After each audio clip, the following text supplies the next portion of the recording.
I went to a bar with my friends one night, and I was poured 2 pitchers of beer in less than an hour, so I poured 2 pitchers of beer in less than an hour down the hatch. A blue moon had been out that night. But when I left that bar, I was plastered harder than dried plaster, and I trotted onto the streets of my beloved downtown San Diego, a homeless man. Found solace on the sidewalk. And as I looked at him through my beer goggles, he lay there in one piece until my loquacious self passed by. And then reached into my pocket of drunken kindness and pulled out $1 wrinkled in time. I tucked it into my hand to the impression of that paper slave master concaved in my palm as I shook his hand, and I started to wonder, where is home? They say that home is not where you live, but where they understand you. So who might they be that understand me? And where might they be that understand me?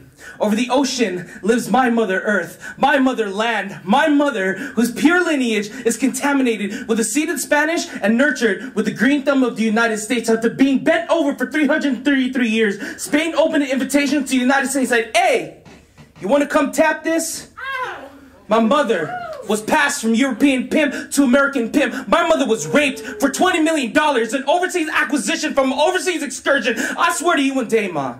One day I will lay my head on your Pacific-kissed belly, then sleep underneath the 3 stars in your sky. Then wake up to the 8 rays of your sun, blinding my face so as to suppress me from going back to your former pimp. And I tell you, sorry.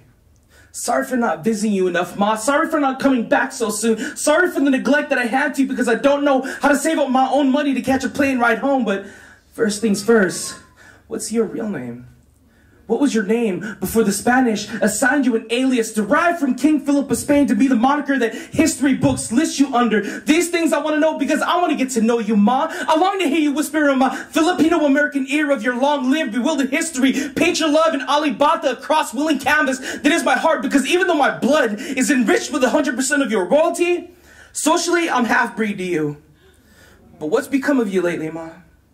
Why is it that being the color of the very earth from which you were born something to be ashamed of? Why did you let the Spanish dictate to you that you were nothing unless light reflected off your skin? Why, oh why, Ma? Is it if I'd go back, I'd be heckled to buy something made from the very hands of the very children of our very heroes died for making nothing of themselves but to such a shirt because you were a Filipino with more damn pride than to succumb to a higher authority, when that's just giving your liberty to live free from tyranny? To hell with those Filipino businessmen, and to hell with those Filipino congressmen who use our own to gain everything that they own. They disguise themselves in our beautiful brown skin. They're one of the same as those colonizers. Jose Rizal gave his life to rid from our body. Then it became America's proposition for independence. That was their subconscious urge to colonize you. It was that fast buck why Sergeant Independence was postponed 50 some odd years for when America took over your Pacificist naval. But forgive me, Ma, I get it.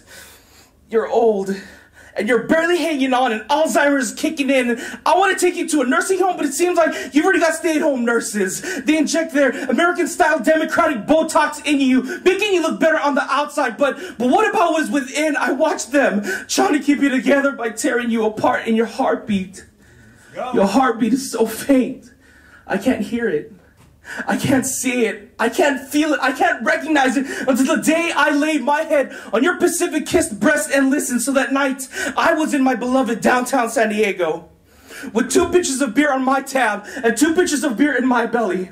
A homeless man found solace on the sidewalk. And as I looked at him through my beer goggles, he laid there in one piece until my drunk self passed by.